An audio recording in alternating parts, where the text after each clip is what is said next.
Alors, il y a une première question qui se pose, hein, c'est quel est le sens chrétien de la souffrance? Là, à partir du Christ, à partir de l'Église, on peut dire que la souffrance est un désordre provoqué par la mauvaise utilisation de la liberté de la personne, soit directement, soit indirectement.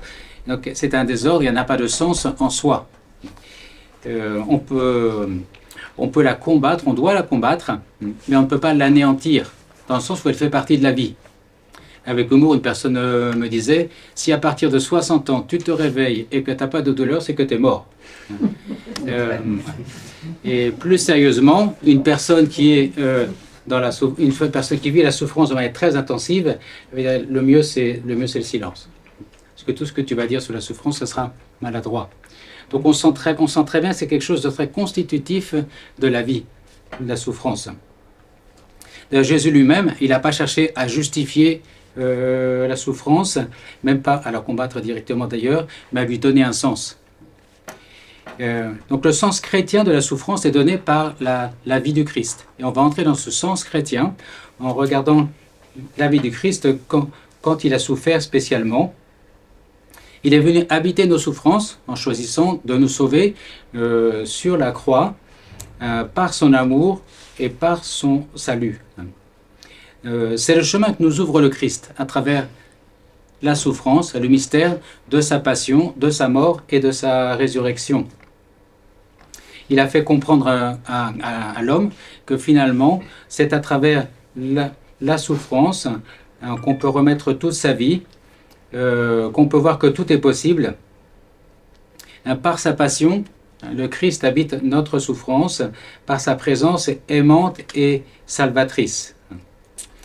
Quand Jésus nous unit à sa passion par notre souffrance, parce que là on peut trouver vraiment un sens, en s'unissant à Jésus dans sa passion, eh bien, il nous associe au salut des âmes, et à notre propre salut. Il nous enseigne également la patience et la confiance qui font grandir.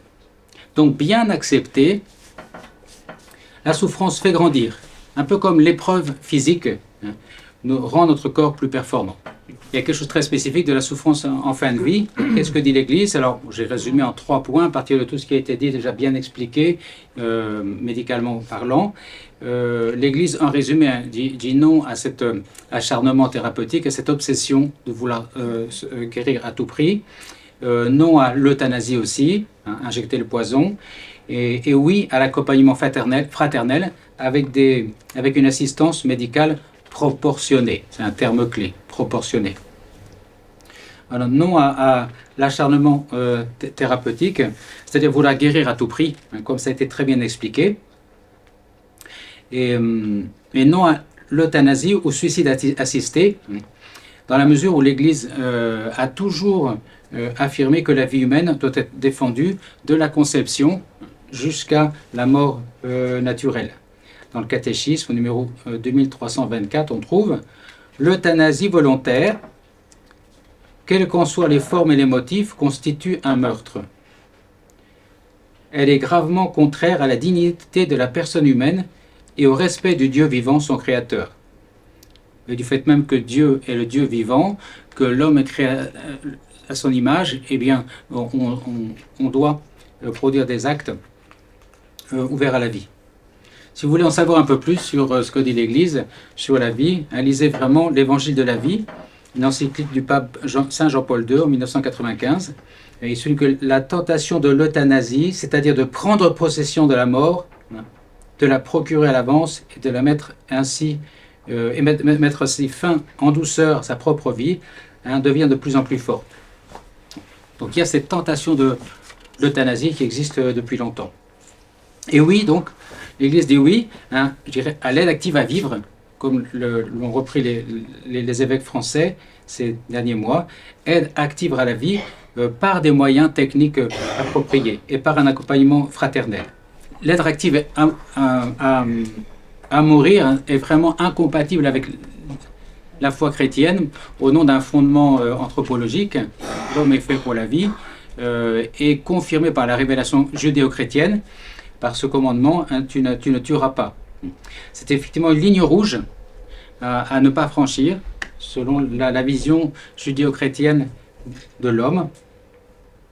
Il y a un philosophe d'origine juive bien connu qui dit la dignité, c'est ce qui fait que je ne peux pas tuer l'autre.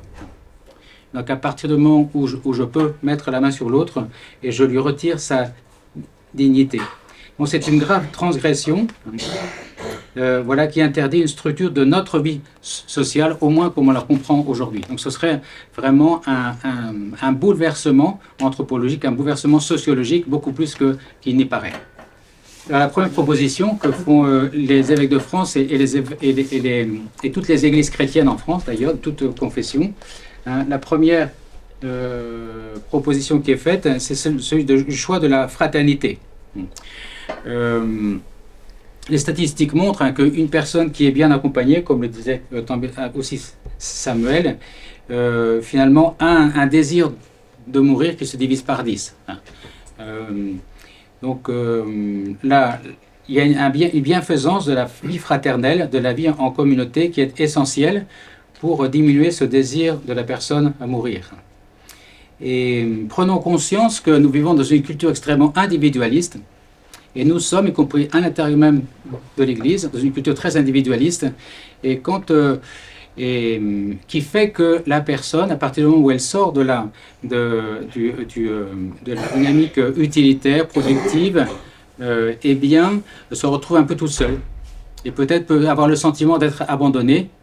Et donc vient l'idée, effectivement, à ce moment-là, de comment est-ce que je vais faire plus tard. Et donc cette culture individualiste, poussée à l'extrême, est à l'origine de ces demandes d'euthanasie.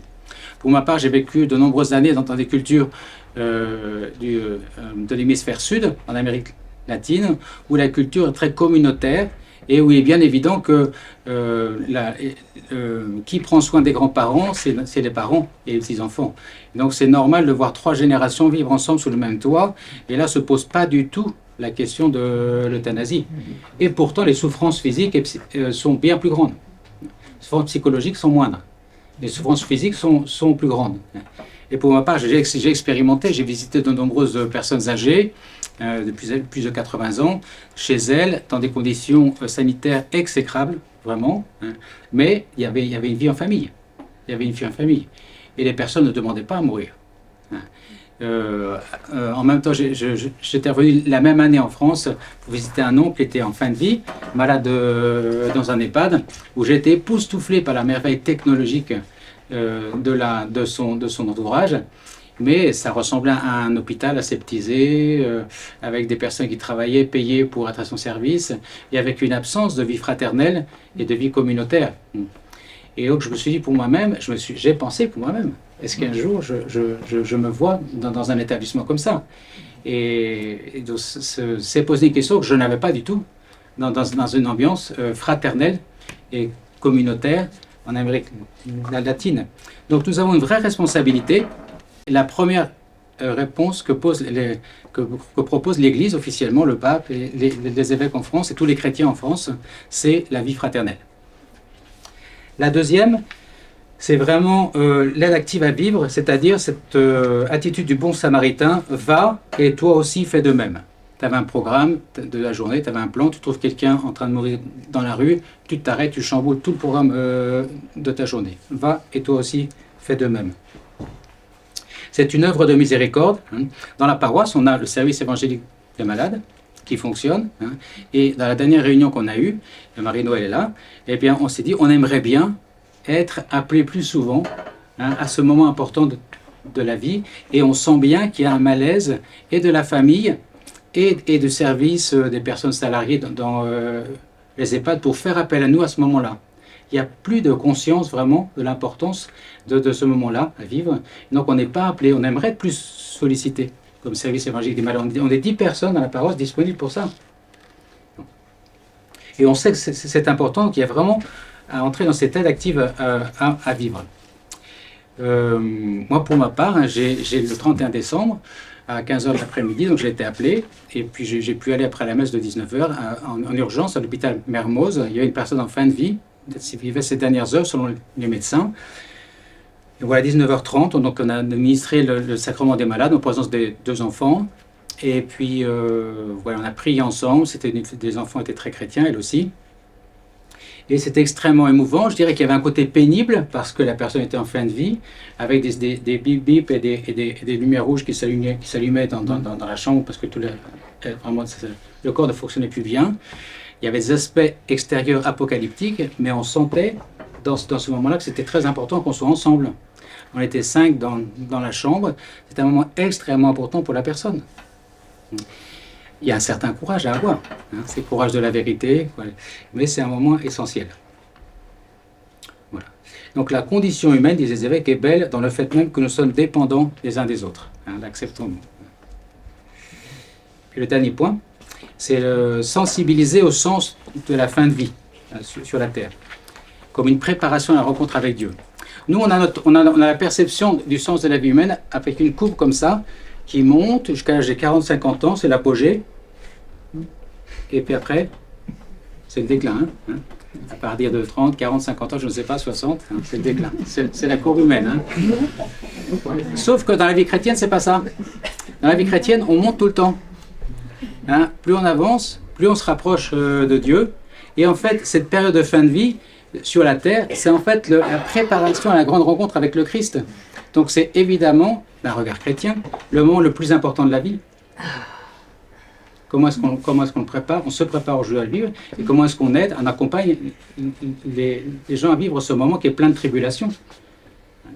D'ailleurs, dans la prière, dans le Je vous salue Marie, on le dit, on ne pense peut-être pas. Hein.